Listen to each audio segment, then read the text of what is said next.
സുഹൃത്തുക്കളെ, ജനാധിപത്യ വിശ്വാസികളെ, ഇന്ത്യയിലെ ഭരണാധിപന്മാരിൽ മികച്ചയാളും രാഷ്ട്രീയ തന്ത്രജ്ഞനുമാണ് ബഹുമാനപ്പെട്ട ദില്ലി മുഖ്യമന്ത്രി കേജ്രിവാൾ. ഭാവി പ്രധാനമന്ത്രിയാകാൻ കഴിവുള്ള നേതാവാണ് അദ്ദേഹം.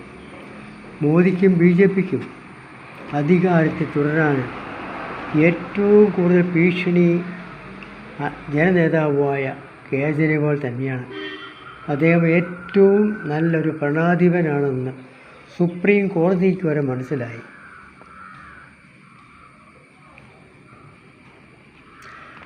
ഇങ്ങനെ പ്രഗത്ഭനായ ഒരു ആളെ നിഷ്പ്രഭനമാക്കാനാണ് മോദി സർക്കാർ അദ്ദേഹത്തെ ED ഉപയോഗിച്ച് കള്ളക്കേസിൽ കുടുക്കി ജയിലിലടച്ചത്.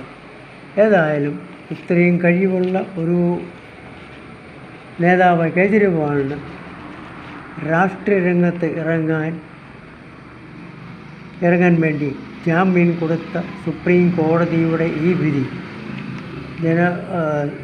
നീതിന്യായ വ്യവസ്ഥയിൽ ജനങ്ങൾക്കുള്ള വിശ്വാസം ഉറപ്പിക്കുന്നതാണ്. തങ്ങളുടെ ഭാവി കാര്യത്തിൽ യാതൊരു ഭയവും കാണിക്കാതെ ആണ് ജസ്റ്റിസ് സഞ്ജീവ് ഖന്ന, ദീപാ ശങ്കർ എന്നിവരുടെ വിധി. കേജ്രിവാളിന് കിട്ടിയ അവസരം ദില്ലിയിലും മറ്റുള്ള സംസ്ഥാനങ്ങളിലും നടക്കാൻ പോകുന്ന തെരഞ്ഞെടുപ്പിൽ അദ്ദേഹവും ഇന്ത്യ മുന്നണിയും എല്ലാ സീറ്റുകളും തൂത്തുവാരും എന്ന് ഉറപ്പാക്കാം. കേജ്രിവാളിനെതിരെയുള്ളത് കള്ളക്കേസാണ് എന്നതിന് തെളിവാണ് 2 കൊല്ലമായിട്ടും EDക്ക് ഒരു തെളിവും ശേഖരിക്കാൻ പറ്റാത്തത്.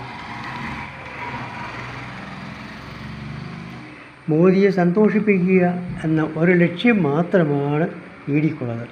പലതരത്തിലുള്ള ഗുണങ്ങൾ അവർക്ക് കിട്ടുമായിരിക്കും.